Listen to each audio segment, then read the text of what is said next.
नमस्कार। 15 अगस्त 2026 से स्वतंत्र भारतवर्ष का 80वां वर्ष लगने जा रहा है।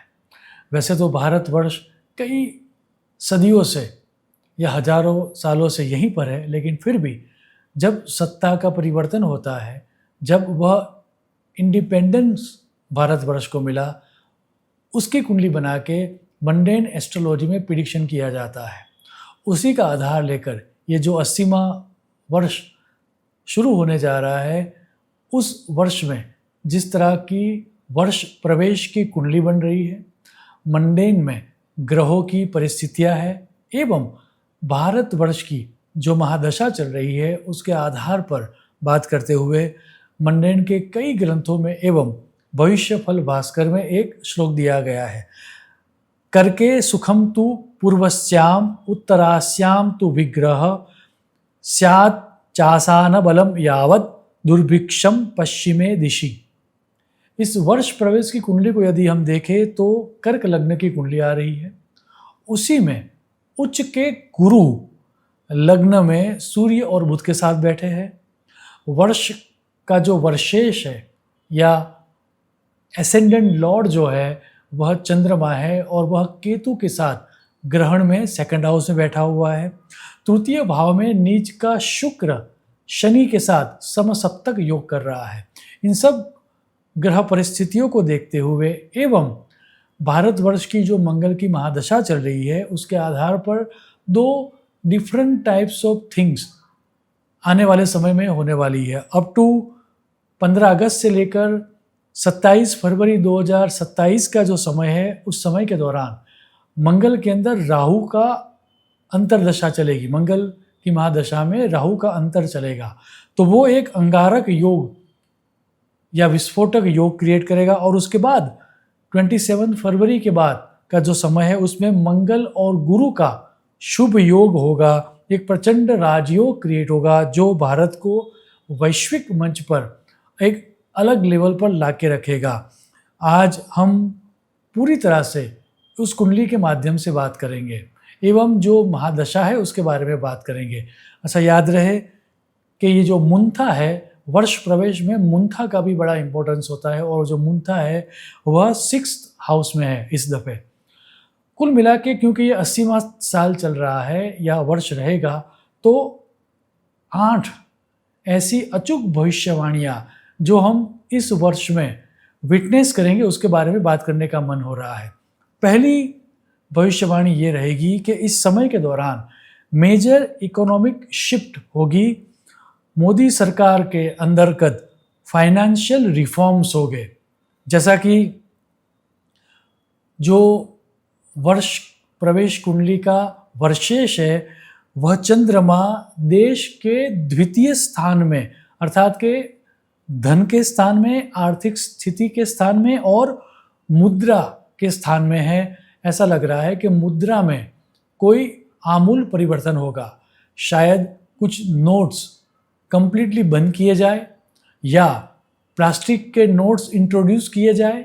मुद्रा में चेंज आता हुआ इस साल दिख रहा है। इतना ही नहीं, देश की अर्थव्यवस्था को संभालने के लिए, देश में विकास करने के लिए फाइनेंशियल रिफॉर्म्स भी डाले जाएंगे और उसके कारण कभी कभार प्रजा में विरोध भी दिखेगा।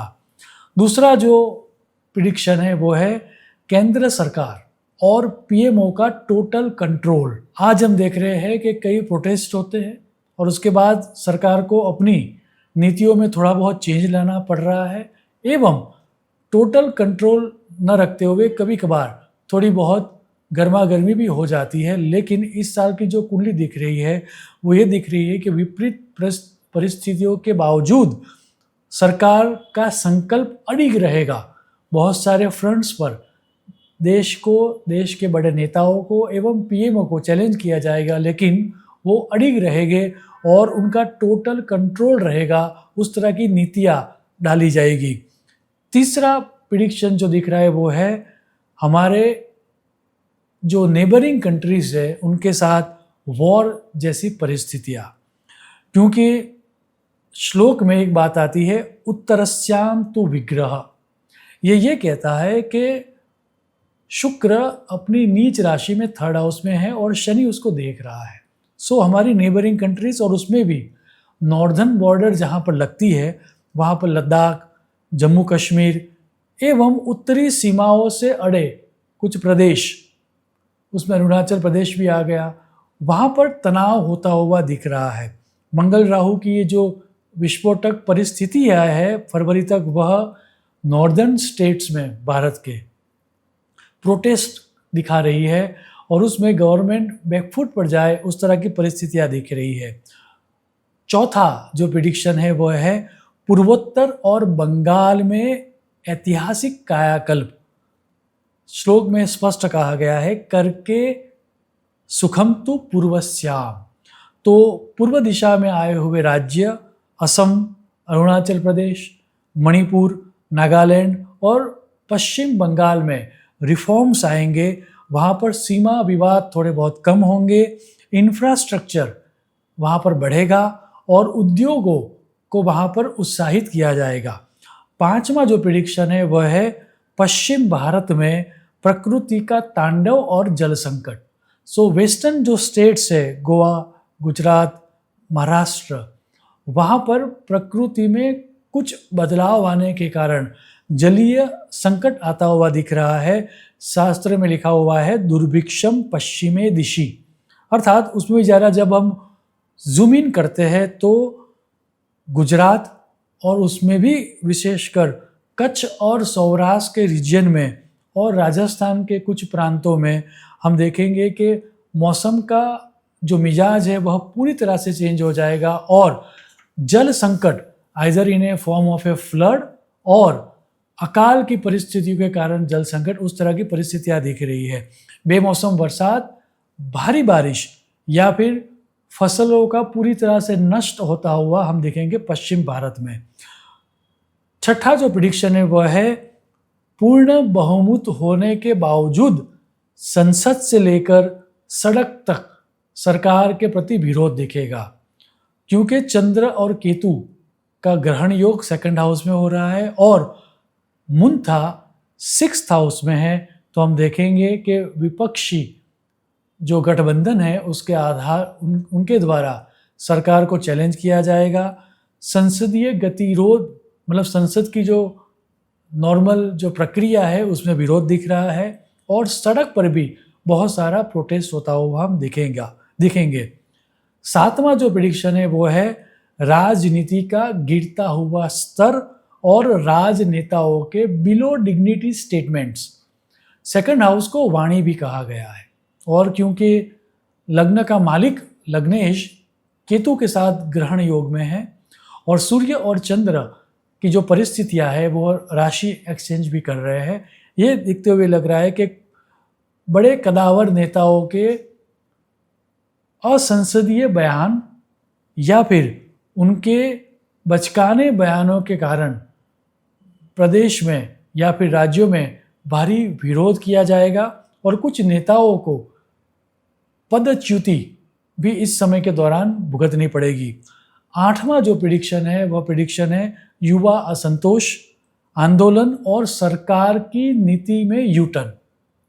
जैसा कि हमने अभी ये वर्ष शुरू हुआ उससे पहले ही मंगल की महादशा में राहु का अंतर स्टार्ट हो चुका है, तब से हमने ये सीजेपी का आंदोलन, कॉकरोच जनता पार्टी का आंदोलन हमने देखा और उसके अलावा भी बहुत सारे प्रदेशों में ऐसा विरोध हम देख रहे हैं। आने वाले इस वर्ष में ऐसे ही कई सारे विरोध आते हुए हम देखेंगे। उसमें भी 27 फरवरी 2027 तक हम बहुत सारे प्रोटेस्ट देखेंगे और सरकार को अपनी नीतियों में यू टर्न लाना पड़ेगा, ऐसा भी दिख रहा है। सेकंड हाफ में हालांकि मतलब फरवरी के बाद सरकार थोड़ी बहुत सख्त नीतियां डालेगी और उसके कारण हम देखेंगे कि प्रोटेस्ट थोड़े कम भी होंगे। कुल मिला के यदि हम भारत के 80वें वर्ष की बात करें तो यह वर्ष अग्नि परीक्षा के समान रहेगा। अप टू फरवरी बहुत सारे आंदोलन, बहुत सारे युद्ध जैसी परिस्थितियां हम विटनेस करेंगे, लेकिन फरवरी के बाद का जो समय है वह समय भारतवर्ष के लिए इतना उत्तम है कि भारतवर्ष की इकोनॉमी भी अच्छी रहेगी और भारतवर्ष का जो कद है एज ए डेमोक्रेटिक नेशन वो भी पूरे विश्व में आगे बढ़ता हुआ हम देखेंगे।